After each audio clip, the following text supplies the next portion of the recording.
à cette visioconférence consacrée aux jumeaux numériques du territoire. Merci à nos intervenants, on va les rejoindre dans quelques instants. Un grand merci également à la production technique, les émotionneurs ici à Paris, à Nancy, la régie finale. Ils sont partout, je le dis toujours, ils sont extraordinaires. Remerciements également aux inscrites et aux inscrits qui ont répondu à notre appel. N'oubliez pas, vous pouvez poser des questions, j'ai un petit appareil ici qui va me les dévoiler au fur et à mesure, et puis nos intervenants ne manqueront pas de répondre à vos interrogations. Alors à l'occasion de la publication du guide par la Banque des Territoires, Miroir, Miroir, le jumeau numérique du territoire, il nous a semblé opportun de mettre en place et de vous proposer cette visioconférence sur un sujet qui fait couler beaucoup d'encre depuis de nombreuses années, sur un sujet qui n'est pas toujours bien appréhendé ou bien compris au cœur même des territoires. Alors, le jumeau numérique, qu'est-ce vraiment? Est-il une réponse aux défis des territoires? Comment le mettre en œuvre? Quelle plus-value pour les collectivités, mais aussi pour le privé? Quelle offre de services et avec quels moyens? Autant de questions que nos experts venus du public et du privé, élus également, vont tenter de répondre et de nous éclairer à ce qui semble être un défi, un immense défi. Un défi d'aujourd'hui et un défi de demain. Ils sont là, ils sont sages, ils écoutent avec beaucoup d'attention, ils sont souriants comme d'habitude. Avec nous, Pierre Cornu. Pierre Cornu, vous êtes conseiller communautaire délégué au numérique au Havre Seine Métropole, maire de Notre-Dame-du-Bec et vice-président d'Avica. Pascal, merci d'avoir répondu à notre invitation. Il est là, il nous écoute? Oui. Ensuite, nous avons Henri Vignol, responsable de la trajectoire BIM au sein de SNCF Gare et Connexion. Henri, merci d'avoir répondu à notre invitation également. Jérémy Nestel, directeur de la transformation numérique et de l'innovation à la communauté d'agglomération de Béthune, Bruay, Artois, Lys, Romane. Jérémy, que nous connaissons bien à Mission Écoterre France et Territoires Numériques. Jérémy, bonjour, merci d'avoir répondu à notre invitation. Je sais que vous avez un agenda fort chargé. Un grand merci à Jérémy. Marc Taster, spécialiste IoT chez Cisco France. Cisco, l'un de nos partenaires également. C'est toujours un grand plaisir de retrouver Cisco France, comme les autres. Et puis enfin, Chloé Freelander, que nous connaissons bien également, chargée de mission Smart City et innovation territoriale de la Banque des Territoires. La Banque des Territoires, l'un de nos partenaires aussi privilégiés. Chloé, merci également d'avoir répondu à notre invitation. Pour entrer dans le vif du sujet, ma première question s'adresse à Chloé. Elle ouvre le banc, comme on dit. Chloé, qu'est-ce que le jumeau numérique du territoire? Quelle est sa définition? Quelles sont ses explications? Parce que, je le disais en préambule, quand on a décidé de mettre en place cette visioconférence, on a eu beaucoup d'appels, beaucoup de questionnements. Qu'est-ce que le jumeau numérique? Qu'est-ce que le jumeau numérique? Chloé. Oui, et ben la question, c'est normal qu'on vous la pose parce que la réponse est pas évidente. Nous, à la Banque des Territoires, pourquoi on a fait cette étude? C'était pour bien comprendre de quoi il s'agissait, parce qu'on a vu que c'était des projets qui étaient de plus en plus dans notre radar. On était de plus en plus sollicités, on voyait qu'il y avait de plus en plus d'événements sur le sujet du jumeau numérique de la ville, du territoire, et puis on voyait bien que c'était un sujet qui fait beaucoup d'envie. Donc on a souhaité faire une étude pour voir quels étaient les projets de jumeaux numériques, quelles étaient leurs caractéristiques communes et quelles définitions on pouvait tirer de tous ces projets, quelle définition du jumeau numérique du territoire on pouvait trouver. Donc cette définition, on a fini par la formuler grâce à un benchmark d'une vingtaine de projets de jumeaux numériques qu'on a vus dans le monde, donc les plus connus comme Singapour et Rennes, mais aussi des plus confidentiels comme celui de Genève, celui de Strasbourg par exemple. Donc pour en venir à la définition, le jumeau numérique, c'est une maquette numérique du territoire qui est dynamique, qui est interactive et qui va intégrer des données statiques et dynamiques, publiques et privées, et constituer un système d'information qui va intégrer les outils métiers de la ville et de ses partenaires, donc des différents contributeurs à ce jumeau. Et donc ces caractéristiques à ce jumeau numérique, c'est que c'est une plateforme de collaboration des différents acteurs de la ville. Donc ça va être effectivement la collectivité et ses différents métiers, mais ça va être aussi des entreprises qui interviennent sur le territoire et également les citoyens. Et puis la deuxième caractéristique, c'est que le jumeau numérique, il s'appuie sur un socle de données 3D et c'est la partie la plus connue en fait. Quand on pense jumeau numérique, en premier lieu, on voit ces représentations 3D de la ville avec les bâtiments, les arbres, etc. Et c'est en fait la partie émergée de l'iceberg puisque derrière, c'est vraiment énormément de données et d'applications. Au niveau du potentiel du jumeau numérique, jusqu'où peut-on aller? Comment ça se passe? On viendra après sur ce guide, qui est, je le répète, qui est extrêmement bien conçu. Oui, tout ce que je vous dis là est dans le guide et il y a encore plus de détails dedans. Donc, je vous invite vraiment à le lire si cette intervention vous donne envie. En matière de potentiel d'utilisation autour du jumeau numérique, il y a énormément de choses et on n'a pas pu toutes les lister parce qu'en fait, ce potentiel est infini. On peut travailler avec le jumeau numérique dans tous les domaines de politique publique, que ce soit les transports, la gestion des risques, l'urbanisme, l'exploitation des infrastructures, la concertation citoyenne, l'e-administration. Voilà, vraiment tous les domaines peuvent être concernés. Aujourd'hui, quand on a regardé sur quoi portaient et comment étaient utilisés les jumeaux numériques de ville, on a vu que c'était essentiellement dans deux domaines. Dans le domaine de l'urbanisme et dans le domaine de l'exploitation et de la maintenance des infrastructures. Dans le domaine de l'urbanisme, on voit que ça répond à des défis en fait qu'adressent les villes aujourd'hui, celui de la communication. Comment je communique sur un projet qui va être complexe, qui va fortement impacter mon territoire, ses citoyens, ses entreprises. Avec un jumeau numérique, je peux donner à voir ce projet, donner une représentation commune et tangible à toutes les parties prenantes de ce projet.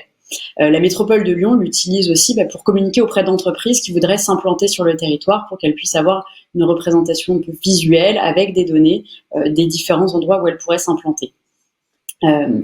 En termes d'exploitation et de maintenance des infrastructures, ça peut permettre d'économiser, de faire des économies, puisque avoir un jumeau numérique, ça va permettre de suivre le fonctionnement des réseaux, de suivre s'il y a des incidents, des pannes, ou pour anticiper aussi des réparations et des pannes. Et donc, ça va éviter des visites de sites et donc éviter des déplacements, du temps et donc permettre de faire des économies.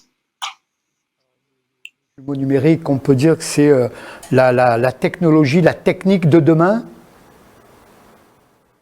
On peut le voir comme ça. C'est vrai que ça a l'air d'être à la convergence de ce qu'on voit aujourd'hui autour des plateformes de données territoriales et puis de tout ce qui se passe aussi autour du BIM, donc Building Information Modeling. Et là, c'est vraiment une agrégation de la puissance de la 3D et de la puissance des données du territoire qui vient se rejoindre autour de cet outil et qui amène une collaboration de l'ensemble des parties prenantes. Donc c'est vraiment une innovation très structurante pour les prochaines années. Alors, une première question, où peut-on récupérer ce guide? On va en parler après, puisqu'on reviendra justement de manière beaucoup plus précise sur ce guide, mais je crois que c'est sur le site de la Banque des Territoires, c'est ça, Chloé, hein? Je pourrais poster le lien dans le chat. On y reviendra pour cette première question. Pascal, alors, vous allez le constater, le public, le privé, Pascal Cornu, je le disais, vous êtes conseiller communautaire délégué au numérique au Havre Seine Métropole, maire de Notre-Dame-du-Bec et vice-président d'Avica, que nous saluons au passage. Pascal, il y a des slides, je crois, c'est pour maintenant, il y a de l'illustration, pardon, c'est pour maintenant ou pour plus tard? Alors c'est pour maintenant, effectivement, ça va me permettre de présenter un petit peu plus clairement notre jumeau numérique, ce que nous sommes et comment nous l'avons fait évoluer. Donc, juste un bref rappel de qui nous sommes déjà. Nous sommes une communauté urbaine forte de 275 000 habitants, un territoire essentiellement basé sur un port et une ville-centre, et on est composé depuis 2019, depuis janvier 2019, en communauté urbaine avec 54 communes. Ça, c'est ce qui nous représente et nous compose. Donc, c'est le premier élément de ma présentation, en fait. Sur le jumeau numérique, je vais essayer de construire avec vous l'élaboration que nous en avons eue et comment nous sommes arrivés en fait à utiliser un jumeau numérique. Alors, j'ai demandé à mon collègue qui a la gentillesse de m'aider de passer les slides, ça va encore plus vite moi pour les commenter. Donc tout d'abord un bref rappel, on définit toujours nous notre jumeau numérique autour d'une maquette 3D. On sait que la maquette 3D n'est pas le cœur c'est le cœur du jumeau numérique, mais ce n'est pas la finalité. Une maquette 3D n'est qu'un élément en fait qui compose bien sûr notre jumeau numérique, mais il en est une base importante, puisque en fait, on a travaillé sur une maquette de très grande qualité auquel on a adjoint des données. En fait, c'est la matière que l'on met sur notre maquette qui nous permet d'avoir aujourd'hui un jumeau numérique. Alors, vous allez le constater, c'est un jumeau numérique qui est en devenir. On le travaille depuis quand même quelques années maintenant, depuis 2006. Il a été élaboré en fait au départ pour la ville du Havre et pour la ville de Sainte-Adresse. Puis on l'a fait évoluer en 2011 vers l'ensemble de notre première partie de notre communauté d'agglomération. À l'époque, on était 17. Et puis aujourd'hui, on travaille à intégrer, on est devenu 54, on est une communauté urbaine, et on travaille pour intégrer l'ensemble des communes. Et on aura fini, je crois, à peu près en 2023, d'après nos services techniques. Donc c'est important de comprendre qu'il ne s'agit plus simplement d'un jumeau numérique d'une ville ou d'une ville et de ses satellites, mais vraiment un jumeau numérique du territoire. C'est très très différent. Ça nous permet d'intégrer beaucoup plus de solutions. Mon cher Joachim, à toi, merci. Donc, c'est une très très bonne chose, bien sûr, d'avoir un jumeau numérique, mais qu'en faisons-nous de ce jumeau numérique? Nous l'utilisons, notre jumeau numérique, pour visualiser et communiquer en fait sur nos projets, à des fins d'usage bien sûr stratégiques. Par exemple, la gestion des risques est chez nous, vous le savez, très important. On est dans la vallée de la Seine, vallée de la chimie, de la pétrochimie. Forcément, des risques et des risques majeurs, nous en connaissons. Peut-être que nous en connaîtrons aussi demain avec l'évolution climatique. On sait que notre territoire pourrait être soumis, au dire des experts, à des inondations par l'élévation du niveau des eaux. Donc c'est un point très important pour nous, cette gestion des risques. On étudie bien sûr tous les phénomènes physiques. On étudie le potentiel solaire, c'est très important ce potentiel solaire de nos bâtiments, parce qu'on essaye de travailler sur des énergies propres. Et puis, on travaille aussi sur tout ce qui va permettre d'instruire en fait l'urbanisme. C'est vrai que pour nous, c'est un outil extrêmement pertinent pour préparer nos documents d'urbanisme. C'est aussi, alors c'est un peu plus nouveau pour nous, mais c'est aussi la possibilité de faire du tourisme virtuel. Alors c'est un grand mot, c'est une belle idée, mais finalement c'est très pratique. On s'aperçoit, entre autres avec cette période de Covid, les gens ont utilisé beaucoup notre maquette numérique pour faire du tourisme virtuel. Et ce tourisme virtuel, il a permis quoi ? Il a permis à ce que, à la fin de cette période de Covid, des gens aient envie de découvrir notre territoire et envie de venir découvrir, forcément, la ville du Havre. C'est quand même une ville qui est aujourd'hui classée au patrimoine de l'UNESCO. C'est une ville qui a la particularité d'avoir été reconstruite par un seul architecte, Auguste Perret, d'avoir utilisé ce qu'on appelait les techniques du béton lavé. Et c'était vraiment très précurseur à l'époque, au moment de la reconstruction, dans les années 50. Ça s'est terminé à peu près achevé en 64, la reconstruction du Havre. Donc forcément, vous imaginez que ces gens vont avoir envie de venir pour voir cette ville, mais aussi pour voir tous les trésors que l'on a sur notre territoire.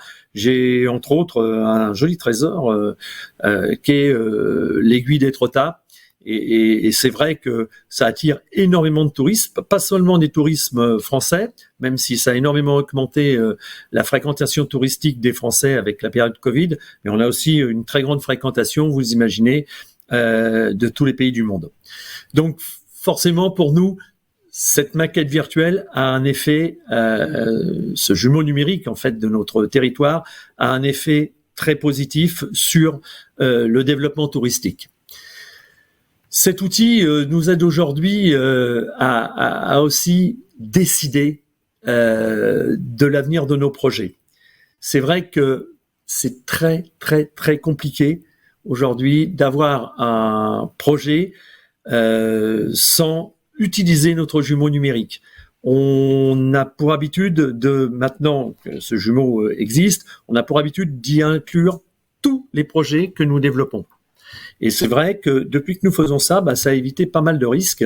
On s'est aperçu qu'on diminuait les problèmes que nous pouvions rencontrer lors de la réalisation de ces projets. Ça a été un plus. Alors, on n'est pas arrivé au bout de tout ce que pourrait faire ce jumeau numérique. Il nous manque encore beaucoup de briques.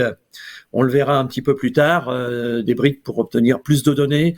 On n'a pas de GED encore, on utilise peu l'intelligence artificielle, nous y reviendrons bien sûr un petit peu plus loin. Et puis, il faudrait peut-être ajouter une plateforme collaborative. Je pense que ça serait un beau plus. Ce que je vous propose maintenant, c'est de pouvoir illustrer en fait mon propos avec un projet concret que nous avons réalisé. Alors, on a réalisé au Havre, on est en cours de réalisation, elle n'est pas encore terminée, une tour qui va s'appeler la tour Alta. Cette tour Alta, elle a la particularité d'être de grande hauteur, elle fait 55 mètres. Elle est située au cœur d'un quartier qui est lui-même classé au patrimoine de l'UNESCO. Alors, vous imaginez toutes les contraintes que ça peut induire, bien sûr. C'est très très compliqué de mettre une tour très moderne, vous la voyez à l'écran, c'est une tour qui a la particularité d'avoir un effet spiralé, ce qui est particulièrement complexe à construire, mais aussi très très compliqué à faire accepter par les habitants de ces quartiers. Très très très difficile aujourd'hui, ça nous a permis, bien sûr, ce jumeau numérique, de faire quoi ? De faire un objet de communication. On a fait des visuels grâce à notre jumeau numérique. On l'a inclus dans le quartier. Ça, c'est très important. Ça a permis aux gens de se projeter, en fait, sur ce nouveau projet qui était pour eux très novateur. Alors, il est décrié par certains, bien sûr. C'est toujours trop moderne pour certains et pourtant, nous vivons dans un environnement quand même fortement moderne de béton. Donc, je pense que aujourd'hui, c'est une chose établie que Le Havre n'est pas une ville à fort potentiel historique comme peut l'être Rouen ou Caen, qui sont des villes proches de nous. Mais c'est une ville qui, effectivement, est très intéressante. Les techniques qui ont été utilisées pour la reconstruction en ont fait une ville moderne. Mais ajouter du modernisme au modernisme, c'est pas simple. On s'aperçoit que c'est très compliqué. Et cet outil du jumeau numérique, dans lequel nous avons inclus bien sûr cette nouvelle tour, elle nous a permis d'abord de communiquer, mais aussi de travailler sur la concertation avec l'ensemble des habitants de ce quartier, de la ville aussi, et les gens du territoire. Parce que la concertation ne s'arrête pas seulement pour un projet comme celui-ci à la ville, mais à l'ensemble du territoire. Chez nous, on aime que tout le monde puisse échanger sur un projet avant de le construire, de manière à ce qu'il soit le mieux accepté possible par la population, et surtout que les gens se l'approprient. Aujourd'hui, après la concertation, c'est ce que nous constatons quand même. Ce jumeau numérique nous a permis de simplifier en fait les rapports à la nouveauté. C'est un point important que je souhaite souligner dans l'établissement de ce projet. Alors, on a fait des images de synthèse, c'est très bien, on a fait de la concertation, on a fait de la communication, mais on ne s'est pas arrêté là. On a travaillé aussi sur l'urbanisme et on nous a fortement conseillé, nos responsables de l'urbanisme nous ont dit c'est intéressant d'utiliser le projet, entre autres, par rapport à la globalité du territoire environnant. Et on a fait ce qu'on appelle une étude d'épanelage, c'est-à-dire qu'on a travaillé sur une coupe longitudinale, en fait, d'une rue dans laquelle va être implantée cette tour, et on l'a mise en regard avec tous les autres bâtiments qui existait sur le quartier et même un peu plus loin sur les quartiers environnants. Ça a permis quoi? Ça a permis d'établir des certificats de conformité, d'urbanisme, etc. Et on a pu construire notre projet urbanistique et surtout l'élaboration du permis de construire avec cet outil. Voilà rapidement brossé le projet que nous avons développé. Merci Pascal. Je vous résume: communication, prévention des risques, tourisme virtuel, aide à la décision, concertation, projet urbain, projet. Dieu sait si la SNCF en a des projets continuellement, avec Henri Vignol, responsable de la trajectoire BIM au sein de SNCF Gare et Connexion. Henri, merci d'avoir répondu à notre invitation. Vous allez avoir une vidéo, je crois, qui va passer avec quelques explications. Mais quelques mots sur SNCF Gare et Connexion. On connaît la SNCF, mais Gare et Connexion, ça correspond à quoi exactement? Bonjour à tous. SNCF Gare et Connexion, c'est la société du groupe SNCF qui est gestionnaire des 3000 gares en France. Donc en gros, nous, notre métier, c'est la grande spécificité de notre société, c'est qu'on est présent sur l'ensemble des métiers d'une gare. Donc à la fois de la conception de nouveaux espaces, à la conduite de travaux, à la surveillance de travaux, à la réalisation et toute l'exploitation au quotidien. Quand on dit exploitation, c'est toute la mise en place des services, l'accueil des transporteurs ferroviaires, mais aussi la gestion locative, la gestion des commerces. Donc on a cette totalité du cycle de vie du bâtiment qui est une gare dans une même société. Cette spécificité sur le cycle de vie, c'est ce qui nous a amené assez vite à souhaiter nous saisir de ce sujet du jumeau numérique des gares, sachant que notre réflexion sur le jumeau numérique des gares s'inscrit dans une réflexion plus globale du jumeau numérique du système ferroviaire français, en lien très fort avec SNCF Réseau, le gestionnaire de l'infrastructure linéaire. Et je pense que ça, ce sont des éléments clés du jumeau numérique qui ont été déjà dits par les deux précédents intervenants, à savoir que le jumeau numérique est forcément multi-échelle et multi-usage. Forcément, l'échelle d'un bâtiment, même une gare qui est très grosse, ou une gare beaucoup plus petite, on va pas avoir les mêmes approches technologiques. Par contre, on va vouloir pouvoir contribuer à des jumeaux numériques d'autres tailles, qu'ils soient urbains, territoriaux ou, nous, plus spécifiquement, linéaires sur un système comme l'infrastructure ferroviaire. Donc forcément, je rejoins ce qui a été dit tout à l'heure, on est vraiment dans des enjeux de définition d'un système d'information global qui a pour but, nous, la définition qu'on en donne au sein des gares, c'est qu'effectivement, c'est bien une représentation numérique des actifs physiques de la gare, des bâtiments. Donc, on a besoin de ce média qui est la maquette numérique 3D pour comprendre les données, qui pour nous, on se donne 3 niveaux de maturité à atteindre. Le premier qui est simplement de permettre à tous nos métiers d'accéder à la même donnée descriptive au sein d'une maquette numérique, et c'est déjà un défi, parce que ça veut dire qu'on doit la tenir à jour, j'y reviendrai, tenir à jour nos données. Le niveau 2 de maturité du jumeau numérique qu'on souhaite atteindre dans les années futures, c'est d'aller vers l'aide à la décision. Parce que à partir du moment où on structure nos données et qu'on a des jumeaux numériques, on peut analyser ces données, en tirer de la valeur. Et bien sûr, comme beaucoup, je pense, des autres intervenants et beaucoup de gens qui s'intéressent au sujet du jumeau numérique, on sent bien qu'il y a un niveau encore après, un 3e niveau qui sera tout l'appui et l'aide à la décision sur la simulation, sur l'anticipation de comportements d'équipement et tout ce qui touche à l'intelligence artificielle qui pour nous est le niveau ultime de jumeau numérique. Donc pour nous, spécialistes de la gare, l'enjeu c'est vraiment un système d'information qui permet de maîtriser la complexité de notre patrimoine. En quelques chiffres, Gare et Connexion, c'est 3000 gares en France et c'est 10 millions de voyageurs par jour, donc à peu près l'équivalent de la population française par semaine qui circule dans nos bâtiments. Donc on a énormément de travaux tous les jours d'intervention dans nos gares. Donc En 2019, on a décidé de se doter d'en lien grâce au programme BIM, donc Building Information Modeling, qui sont finalement les méthodes de collaboration des métiers du bâtiment, beaucoup dans la conception et dans les travaux autour d'une maquette numérique, d'aller plus loin et d'aller vers le jumeau numérique qui pour nous doit emmener, ça a été dit tout à l'heure, notre usage, nous, gestionnaires de gare, notre usage principal, c'est bien celui de l'exploitation, de la maintenance et de la gestion du quotidien de nos gares, et donc aussi du maintien à jour de l'information de nos gares.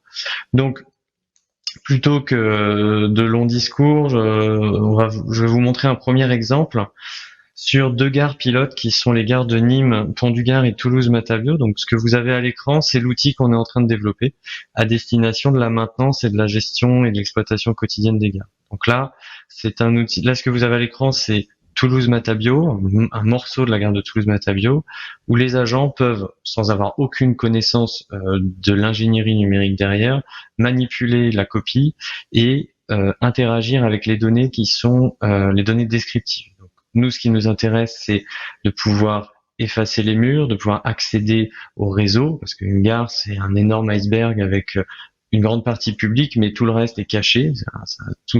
La tuyauterie et la technique est cachée au public, et donc il faut bien qu'on la gère. Et ça permet à l'agent, aux agents, aux équipes, aux entreprises externes qu'on fait intervenir, de partager une information commune et de se repérer dans l'espace, de collaborer ensemble sans avoir forcément à venir plusieurs fois sur le site, ou au moins quand on vient sur le site, on s'est mieux préparé à l'intervention qu'il allait être nécessaire d'effectuer. Donc les agents, les utilisateurs accèdent aux informations et surtout, c'est l'enjeu pour nous du jumeau numérique, c'est de mettre en place ce qu'on pourrait appeler la maintenance de notre patrimoine numérique, à savoir que le jumeau numérique, son enjeu, c'est d'être à jour. Sa valeur, c'est d'être à jour. Donc on crée des mécanismes, des métiers, des processus de maintien à jour de la donnée technique, au même titre qu'on fait de la maintenance sur un patrimoine physique. En miroir, on va faire de la maintenance sur un patrimoine numérique. C'est quand même la nouvelle responsabilité, nous, en tant que propriétaires, que le jumeau numérique vient nous apporter. Et elle responsabilise aussi les métiers sur comment déclarer la donnée, quelle qualité de données on doit déclarer. Ensuite, on est en train de développer des usages plus du quotidien, où là, nos opérateurs internes et externes vont retrouver les ordres de travaux qui sont issus d'autres systèmes d'information. Je pense, le jumeau numérique, c'est un agrégateur de données. Aujourd'hui, on est dans des sociétés où il y a énormément de systèmes d'information, et donc plutôt que de faire fi de l'existant et de tout supprimer, en fait, on va ouvrir les systèmes existants et on va contextualiser leurs données dans les représentations géométriques, dans l'idée que en un seul espace, on ait accès à l'ensemble des informations. Ici, donc, on retrouve toutes les données issues de notre outil de gestion de la maintenance, les données issues des maquettes numériques elles-mêmes, et on va le voir juste après, on a aussi la possibilité d'associer objets et documents. Aujourd'hui, juste avant, on parlait de l'absence de jet. Je pense que beaucoup de gens dans la gestion de territoire, mais de bâtiments et d'infrastructures, on a des gros sujets de la gestion du document. Et la 3D ne va pas remplacer complètement les schémas techniques, les synoptiques, les représentations 2D. On aura, surtout dans les métiers de la gestion technique, on aura toujours besoin des deux. Et donc l'idée, c'est de faire rencontrer les deux et de structurer les deux pour que l'utilisateur puisse basculer de l'un à l'autre de la façon la plus fluide possible. Donc aujourd'hui, nous, ce qu'on s'est donné comme objectif, c'est que d'ici fin 2022, nous ayons finalisé la mise en œuvre de notre système d'information. Donc, bien ce qui a été dit au début, cette notion que c'est un système complexe et complet, le jumeau numérique, interopérable, que nous sommes en train de produire la copie numérique de notre patrimoine existant. Je pense que ça, c'est en soi déjà des projets complexes à mettre en œuvre pour, à l'horizon 2026, avoir déployé ces jumeaux numériques de façon opérationnelle sur les 122 principales gares françaises. Dans un premier temps, cette approche du jumeau numérique avec les modèles 3D issus des méthodes BIM, c'est une approche très exhaustive du jumeau numérique, donc on se concentre là où on a une forte concentration d'équipements et de complexité. on réfléchit aussi, et je pense que c'est un vrai débat autour du jumeau numérique, sur des approches différenciées selon la typologie de bâtiment, typologie de gare en l'occurrence pour nous, et leur niveau de complexité et de densité d'équipement. Je pense qu'il y a plusieurs approches du jumeau numérique, même si les finalités d'usage restent les mêmes, les médias peuvent être différents. Donc c'est des choses sur lesquelles on travaille, mais l'objectif d'ici 2026, c'est de déployer ces systèmes d'information et ces nouveaux gestes métiers autour de la maintenance de notre patrimoine numérique, ce qui doit nous permettre de résoudre de réels problèmes aujourd'hui de collecte d'informations, de recréer de la donnée existante, et tout ça représente du temps, de l'énergie au quotidien pour notre société et toutes les personnes qui travaillent avec nous, d'avoir accès à cette information. Donc je pense que l'enjeu pour Gare et Connexion, ça va être de fédérer ces systèmes d'information, les rendre industriels, et on les conçoit autour d'une conviction, c'est que ce que je vous ai présenté aujourd'hui est un usage, qui est la maintenance et l'exploitation technique, mais on sent que demain il y en aura d'autres. Et donc on travaille aussi sur ce concept du jumeau numérique qui doit être un système d'information capable de fournir et de mettre en forme des données géométriques et des données non géométriques, pour demain facilement développer de nouveaux usages, parce qu'on est convaincu qu'il y aura quasiment une idée d'usage, pas tous les jours, mais pratiquement, du jumeau numérique au fur et à mesure de son développement. Donc on doit se doter de moyens technologiques et humains pour le faire vivre. Merci Henri. Alors on voit bien les territoires, le public, le privé, les besoins et les envies et les démarches sont quasi les mêmes. On vit vraiment, c'est une vraie révolution, cette histoire de jumeaux numériques du territoire. On passe du privé au public avec Jérémy Nestel, qui est dans les Brumes du Nord, mais c'est un territoire que nous aimons énormément, bien évidemment, à la mission Écoterre France et Territoires Numériques. Je le répète, Jérémy, vous êtes directeur de la transformation numérique et de l'innovation à la communauté d'agglomération de Béthune, Bruay, Artois, Lys, Romane. Alors, quelques mots sur votre agglomération, 280 000 habitants, c'est pas évident tout ça, le numérique et le jumeau numérique pour une collectivité, un territoire aussi vaste et aussi peuplé. Territoriale, comment on accompagne la transition numérique d'un territoire dans un écosystème complexe. Alors, on l'a vu derrière cette idée de jumeaux numériques, les étudiants en architecture qui travaillaient sur Calque retrouvent les idées de base, parce que finalement, cette idée de représenter au travers d'une maquette le réel pour pouvoir se projeter et mieux penser les aménagements du territoire n'est pas nouvelle. C'est un des outils de base de l'architecture. Ce qui change aujourd'hui et un des enjeux du jumeau numérique, c'est d'avoir finalement un nouvel outil de pilotage au service des élus et des techniciens pour mieux gérer le territoire. Et c'est le principal enjeu, bien qu'on l'a vu, ça peut aussi être un outil d'attractivité. Un des enjeux de la Cabalère, quand on s'occupe, comme c'est mon cas, de travailler sur la transition numérique, c'est de comprendre que finalement, il s'agit bien de s'insérer dans une dynamique globale, à minima régionale et pourquoi pas nationale. Et qu'il y a deux écosystèmes à prendre en compte. Il y a d'une part un écosystème des outils de pilotage existants, parce qu'on l'a vu et ça a été rappelé par notre partenaire de la SNCF, que finalement, tout jumeau numérique où il n'y a pas une stratégie de data et de qualification de la data aura du mal à être pérennisé. Donc, qui veut dire data, qui veut dire où on la trouve, comment pilote le territoire. Donc, il y a un certain nombre d'outils qui sont en train de se mettre en œuvre. C'est le cas et c'est pour ça que je disais, et tu l'as rappelé en introduction Alain, l'importance de travailler avec le bon écosystème d'acteurs. Et trouver les écosystèmes structurants. L'agence d'urbanisme, pourquoi ? Parce que c'est un élément clé de pilotage du territoire et d'accompagnement. Et donc, on travaille effectivement avec l'agence d'urbanisme sur la création d'un lac de données territorial qui va au-delà de notre agglomération, parce qu'elle concerne 500 000 habitants. Et on l'a vu avec l'exemple du Havre, l'important du jumeau numérique, c'est de trouver une territorialisation de pilotage et qu'il soit partageable.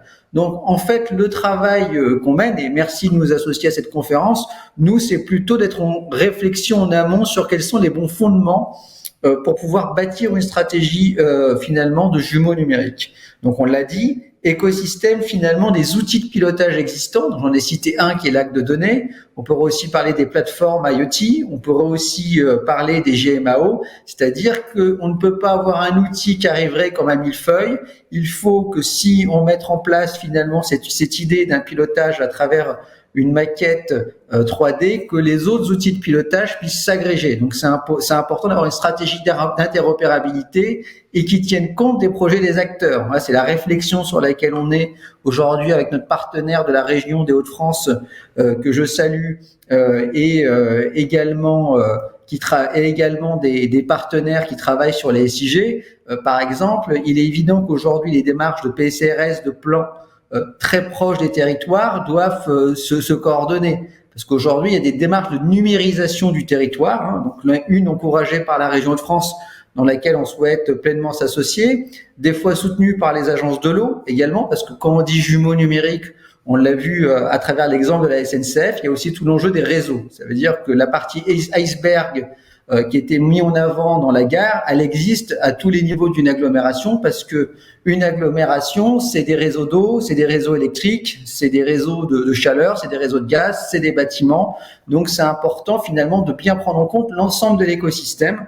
Du coup, c'est ce qu'on essaye, nous, modestement de faire, c'est-à-dire de prendre en compte déjà quels sont les bons opérateurs, quels sont les bons partenaires, quels sont les acteurs clés structurants et quels sont les outils existants sur lesquels, pour mettre en place un jumeau numérique, on doit tenir compte et surtout, et j'en terminerai par là dans un premier temps, c'est quels sont les indicateurs de ROI.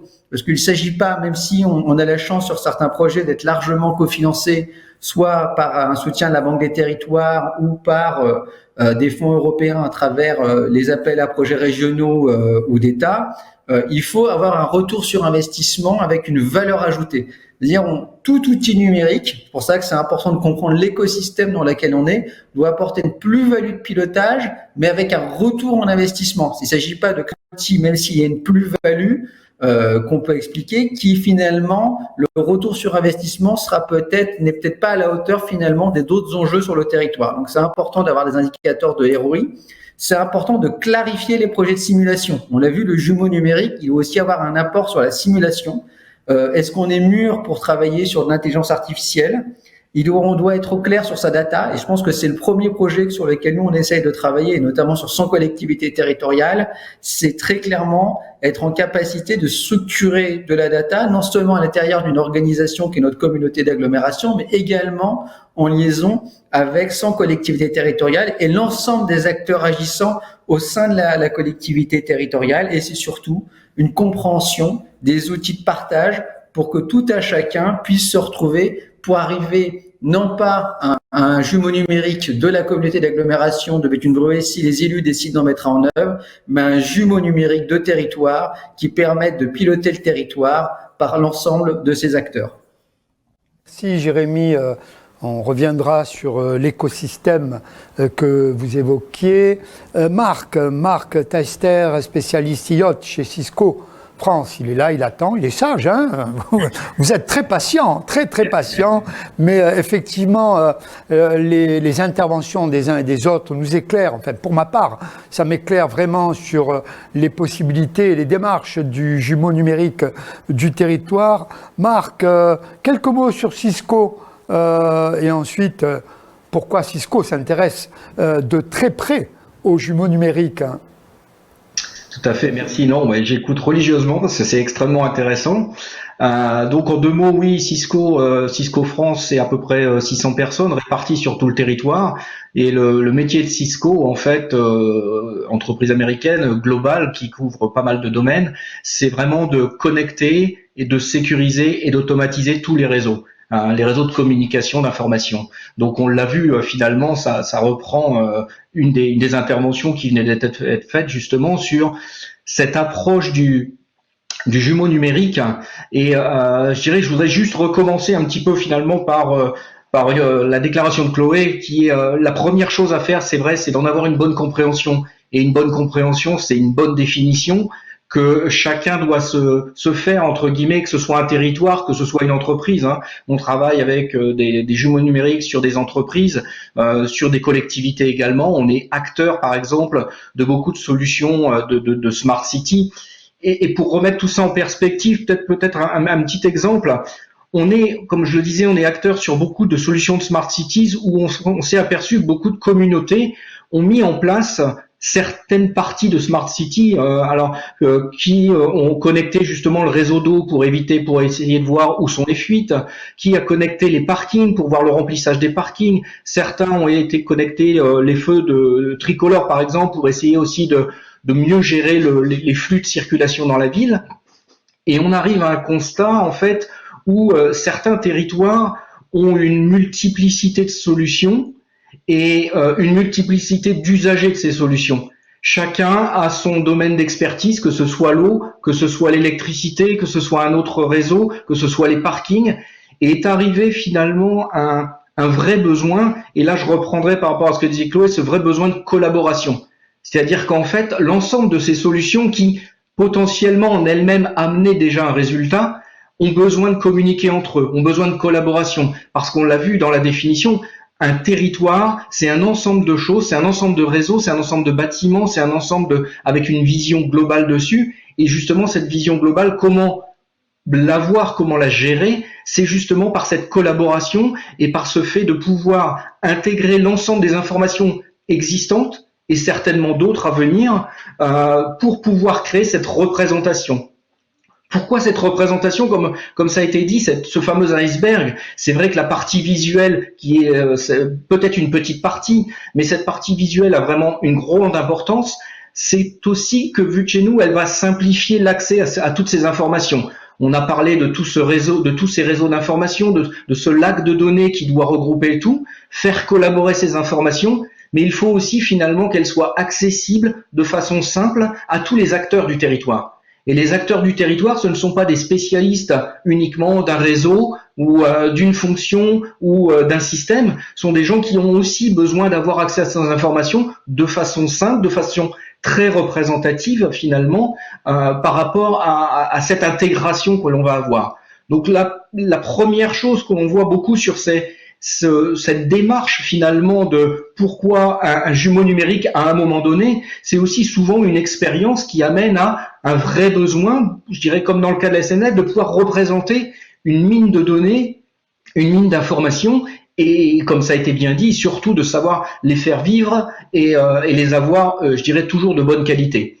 Pour vous donner un exemple de notre côté, par exemple, Cisco est le sponsor officiel des Jeux Olympiques 2024 à Paris, et donc on travaille aussi avec le COJO, mais aussi avec des stades, sur une possibilité de cette représentation numérique, ce jumeau numérique, parce que l'événement, évidemment, va amener la participation d'un nombre important de personnes. Et pour reprendre juste ce cas-là, si on prend le cas d'un stade, finalement, il regroupe assez bien tous ces besoins finalement d'utilisation d'un jumeau numérique, c'est-à-dire avant un match, avant une épreuve, pouvoir simuler, pouvoir présenter, pouvoir comprendre si jamais on fait telle chose, on ferme telle porte, si jamais on a tel niveau d'entrée ou tel nombre de personnes, on va simuler. C'est un petit peu ce que montrait la fonction de comment construire un nouveau bâtiment au Havre, par exemple.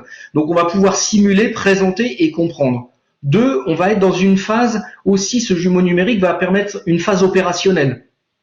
On est dans un événement, il faut savoir réagir très vite. Il faut savoir comprendre ce qui s'y passe et comment on réagit. On réagit avec une information. Cette information, elle est remontée justement des différents capteurs, électricité, énergie, mais aussi incendie, sirène, tout genre de choses. Et tout cela va permettre justement d'amener une couche de présentation de ces données pour que celui qui gère l'événement va pouvoir réagir rapidement.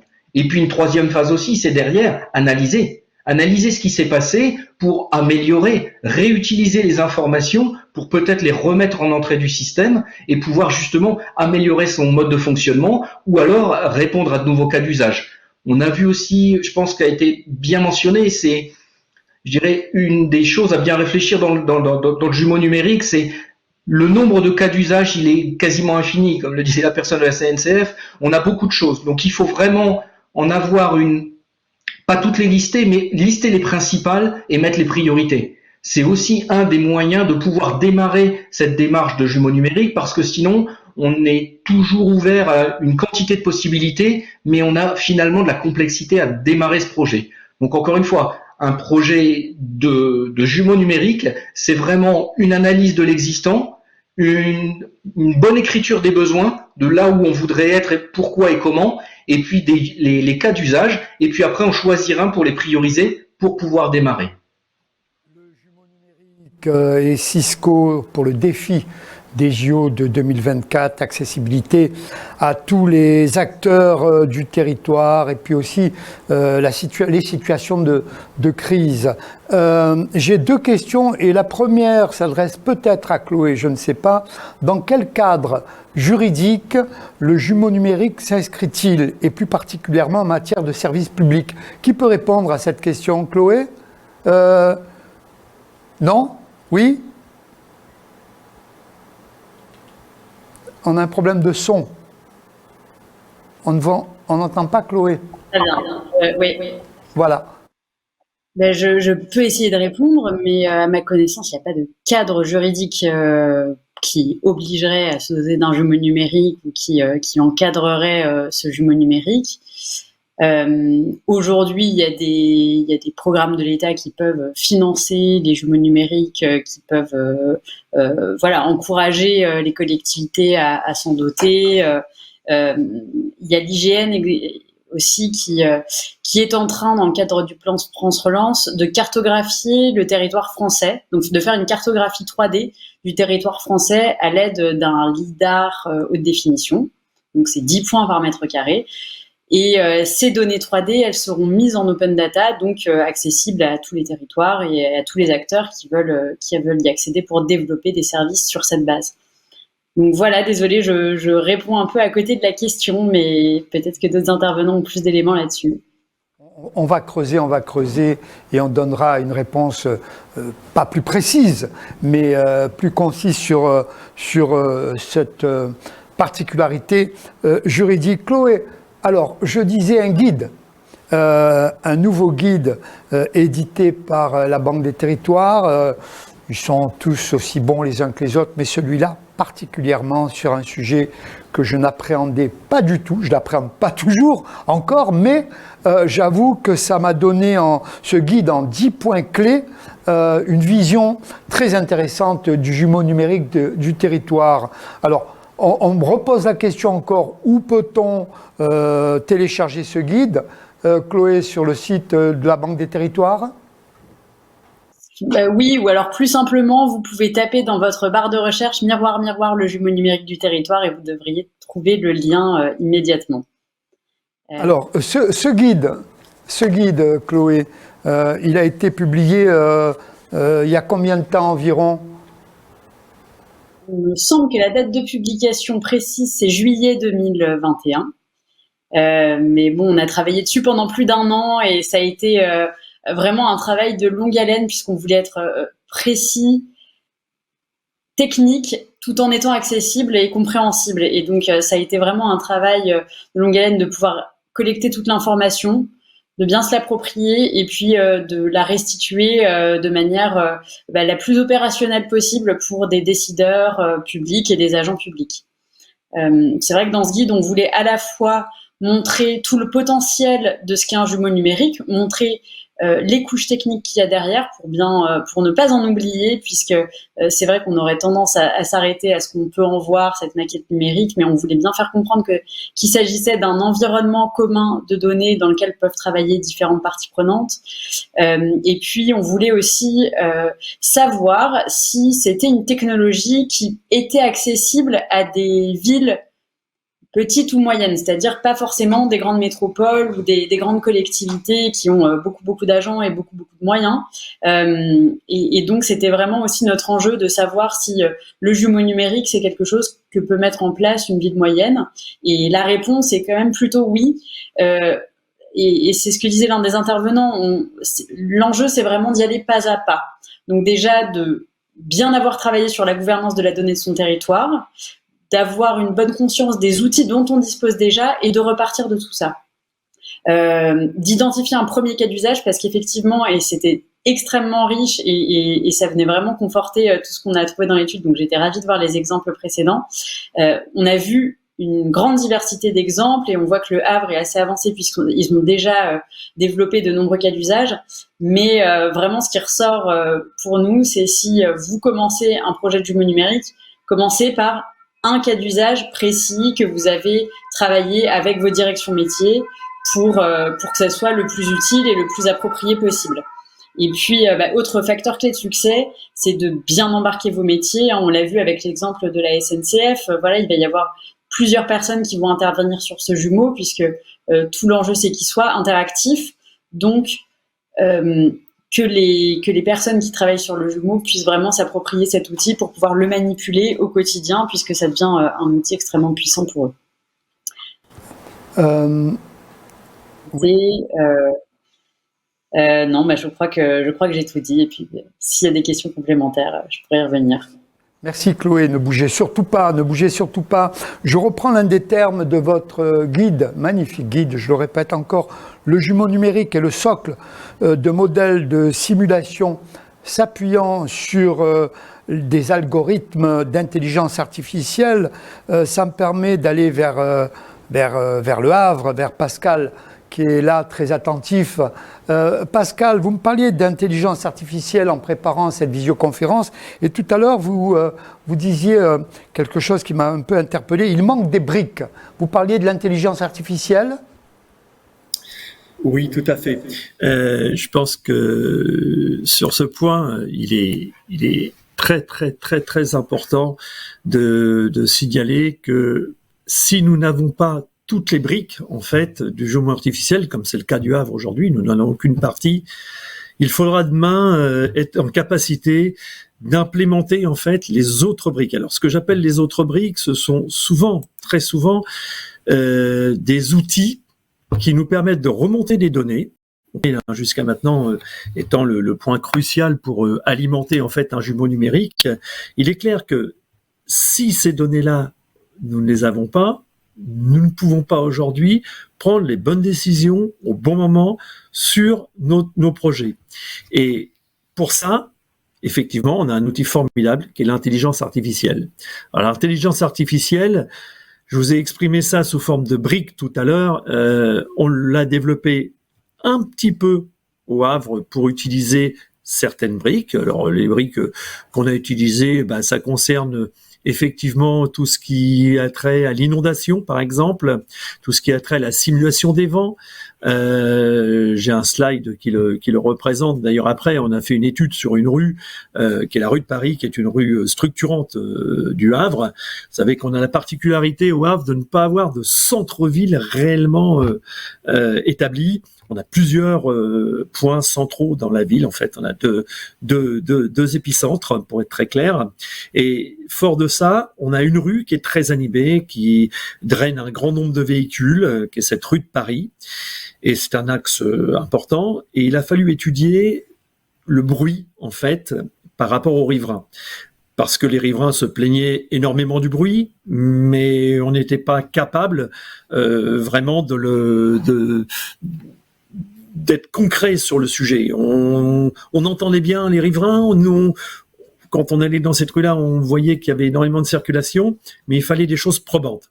Pour avoir des choses probantes, effectivement, l'intelligence artificielle nous a aidés au travers d'algorithmes, en fait, qui ont permis de constater que sur cette rue, on avait un niveau sonore très élevé. Alors, on a pour ça des capteurs qui nous permettent, mais derrière les capteurs, ça remonte qu'une donnée. Et comme le disait très très justement le collègue de Cisco, avec qui je partage complètement l'avis, les données, c'est bien, mais encore faut-il les organiser, faut-il les transformer, les rendre audibles, ces données. Et du coup, il faut de l'intelligence artificielle. Il faut des algorithmes qui vont permettre, en fait, de récupérer ces données, de les transformer, de leur donner une viabilité et derrière, d'être utilisées. Et ça, on l'a fait pour le bruit, on le fait pour les inondations. On est en train de travailler aussi, et on le verra un tout petit peu plus tard, sur tout ce qui aura trait, en fait, au grand projet d'urbanisme et entre autres tous les projets sur lesquels on doit communiquer, qui sont les projets de l'environnement. Nous, l'environnement, c'est pas un simple mot, je vous l'expliquerai un petit peu plus tard. Merci Pascal. Le temps tourne, hein. Je le rappelle à nos amis, très très brillant, mais le temps tourne. Hein. Ça fait déjà environ 1 heure que nous sommes là. Il nous reste 15-20 minutes, grand maximum. Hein. Donc, et je me tourne vers Henri Vignol. Combien y a-t-il de gares en France ? 3000. 3000. En exploitation.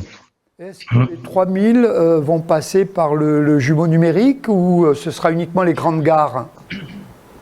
Aujourd'hui, ce qui est décidé, c'est que le déploiement du jumeau numérique dans la version prototype que je vous ai montré, avec toute la maquette 3D complète, dessinée dans le détail, ce sera que les 122 plus grandes gares, ce qui représente quand même 60% de notre propriété en mètres carrés, hein, donc des mètres carrés qu'on gère sur les 3000. Le patrimoine des gares n'est pas très linéaire. 122 représente 60% des 3000 en termes de surface.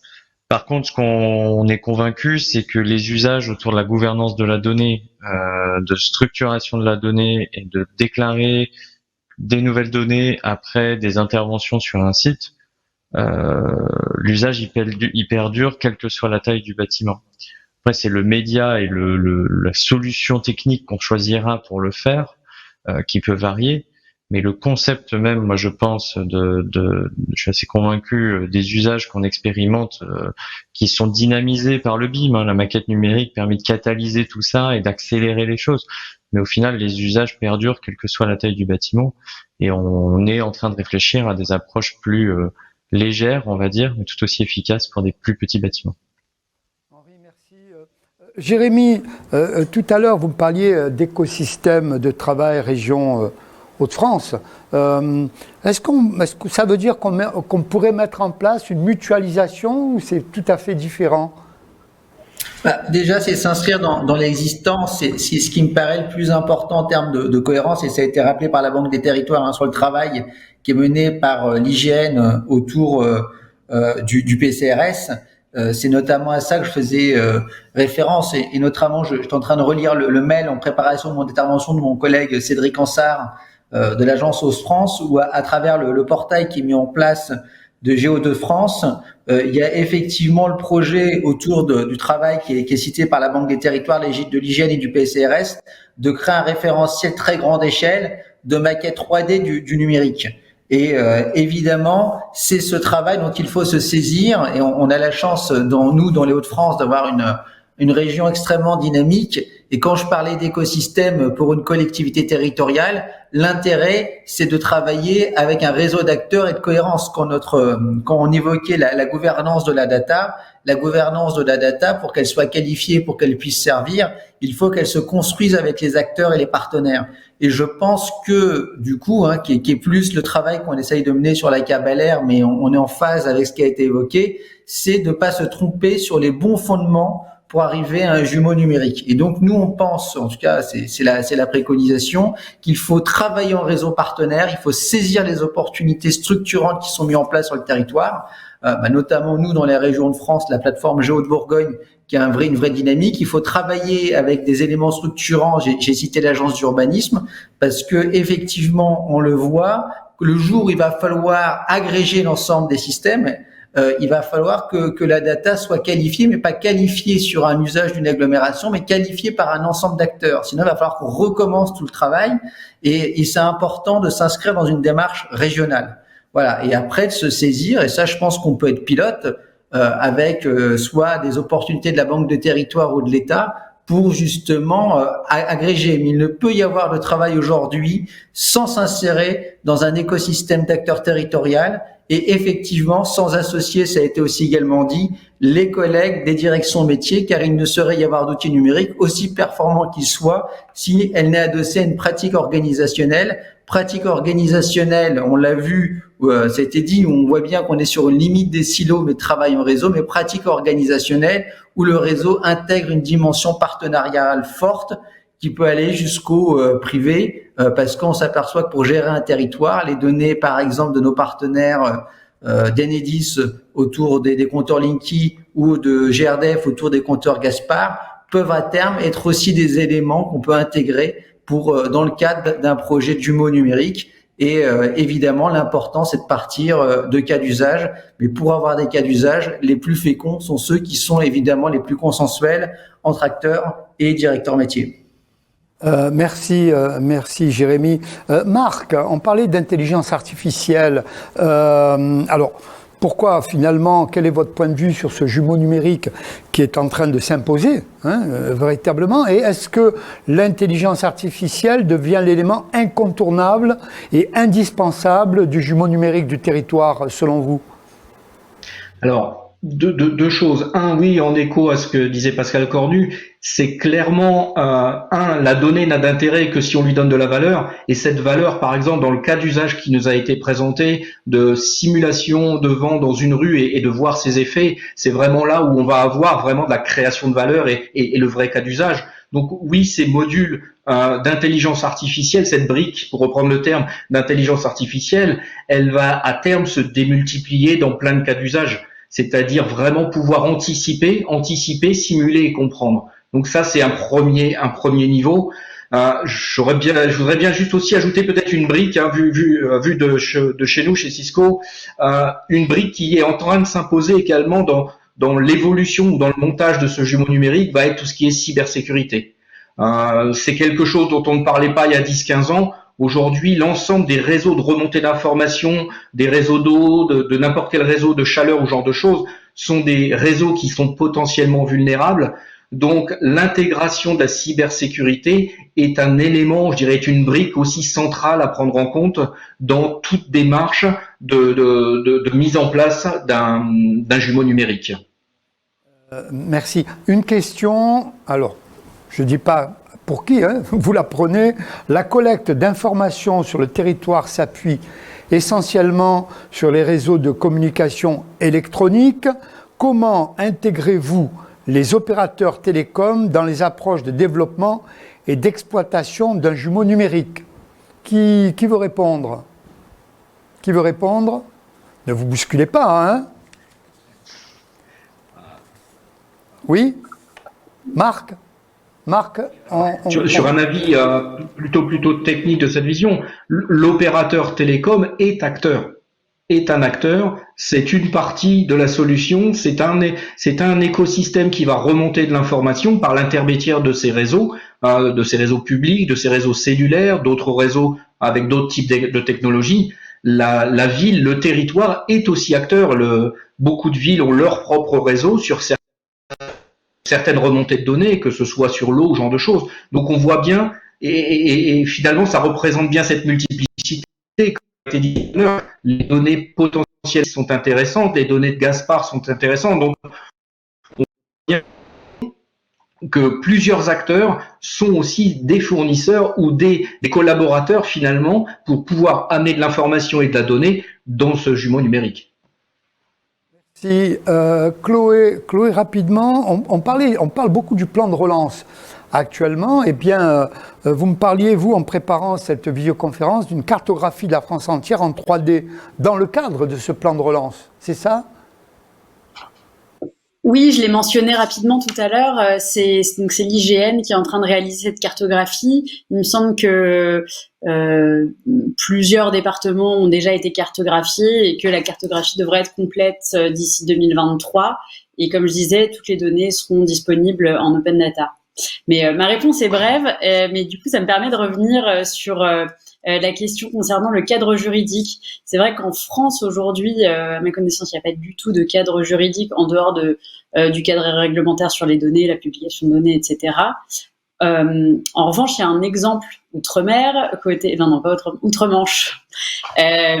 Outre-Manche, en Grande-Bretagne, le gouvernement a publié un document qui s'appelle le National Digital Twin et qui propose un cadre avec des obligations en termes de gestion des données du jumeau numérique, de manière à ce que les jumeaux numériques qui vont être développés sur l'ensemble du territoire soient interopérables entre eux. et puissent dialoguer entre eux. Et vraiment, c'est vrai que le mot n'est pas sorti, même si on l'a abordé, mais cette question de l'interopérabilité des applications et des données et le fait de respecter des standards, il est aussi au cœur du jumeau numérique. Et aujourd'hui en France, rien n'est imposé, mais on recommande quand même fortement l'utilisation de standards qui sont partagés par tous les acteurs. Il y a un terme qu'on n'a pas beaucoup employé durant cette heure, largement dépassée maintenant, c'est l'environnement. Pascal, le jumeau numérique va-t-il nous permettre de modéliser, notamment en termes d'environnement? On n'en a pas beaucoup parlé, hein? Alors c'est vrai que pourtant c'est un sujet extrêmement important. Nous on se sent très très concernés sur notre territoire par les évolutions de l'environnement. Vous savez, on est au niveau zéro de la mer, hein. Donc la montée des eaux, c'est vrai que c'est peut-être pas pour demain matin, mais après-demain matin, il est possible. Les experts aujourd'hui du GIEC, entre autres, nous ont présenté il y a quelques jours en conférence des maires effectivement les résultats des études. Et oui, il y a des vrais risques. Et ces vrais risques-là, je pense que le jumeau numérique peut parfaitement nous aider à y répondre et à simuler. En fait, on a alors je vous parlais de l'environnement, bien sûr, lié au climat, mais il n'y a pas que l'environnement lié au climat. L'environnement, c'est aussi, moi je suis j'évolue dans un monde industrialo-portuaire, avec une vallée de la chimie, une vallée de la pétrochimie sur la région du Havre, et même jusqu'à Rouen, hein, quasiment. Eh bien, il faut savoir que là, nous avons ce qu'on appelle les risques majeurs. Nous avons tout ce qui va toucher à l'environnement direct, c'est-à-dire les émanations de gaz, émanations malheureusement, en cas de risque majeur, de produits dangereux, hein, comme l'ammoniac, entre autres. Et de fait, aujourd'hui, si on est capable, avec notre jumeau numérique, de simuler des risques majeurs ou de simuler une montée des eaux, on va pouvoir anticiper sur ce qu'on va pouvoir construire et monter comme projet derrière. C'est ça, pour nous, le véritable enjeu sur l'environnement de demain. Notre jumeau numérique, il doit nous aider à essayer de monter un modèle, en fait, et derrière ce modèle-là, être capable de prendre les bonnes décisions au bon moment pour pouvoir anticiper et puis peut-être ne pas construire à un endroit, ou peut-être ne pas implanter une nouvelle entreprise à un endroit, ou peut-être être en capacité de dire ça, c'est des zones dangereuses, donc on les gèle. Voilà, c'est exactement ça. C'est très difficile pour un élu de dire on gèle un territoire, hein, ou un morceau de territoire. C'est quelque chose de très très complexe. Par contre, effectivement, notre jumeau numérique doit être en mesure de nous aider à le dire, mais surtout à étayer derrière notre propos. C'est pas seulement dire une chose, c'est aussi d'en amener de la consistance. Voilà. Pascal, alors on arrive pratiquement au terme de cette visioconférence, 1h15. Comme promis, je vais vous demander aux uns et aux autres quelques mots de conclusion. On va commencer par vous, Pascal. Hein, vous êtes là à portée de main et de voix. Quelques mots de conclusion, Pascal, ensuite Henri, Jérémy, Marc et enfin Chloé. Pascal. D'abord, ma conclusion va aller sur un remerciement pour avoir monté cette émission, parce que c'est finalement très important. On parle peu ou pas assez encore du jumeau numérique. Cette émission va nous permettre de développer ce sujet plus largement. Et en conclusion, moi je dirais que demain, le jumeau numérique d'une communauté urbaine comme la nôtre, donc d'un territoire, ça doit vraiment passer par les nouvelles données. On a peu parlé aussi de l'IoT, hein. Il faut bien se rendre compte que demain, si on veut que notre jumeau numérique soit efficient au profit de toute la population, nous devons absolument incrémenter de nouvelles données, aller chercher de nouvelles sources de données, et pour ça, l'IoT, entre autres, sera une réponse. Voilà. Merci Pascal. Henri, quelques mots de conclusion, s'il vous plaît.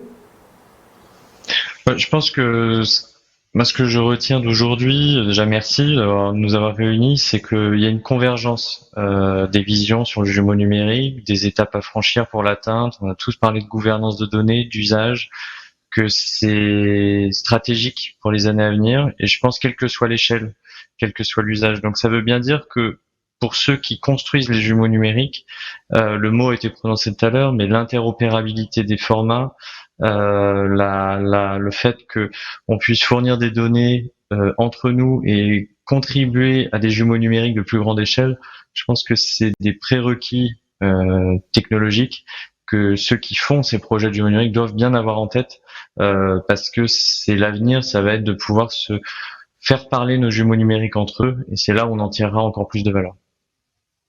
Merci beaucoup Henri. Jérémy, dans les Hauts-de-France, magnifique région. Je confirme. Du coup, on l'a vu, nous on est plus dans une phase de construction, de structuration aujourd'hui. Évidemment, c'est un outil qui est intéressant. C'est clair que la problématique de notre agglomération de 280 000 habitants sans collectivité territoriale, avec des villes et villages de taille différente, et d'avoir une stratégie d'aménagement numérique des outils de territoire.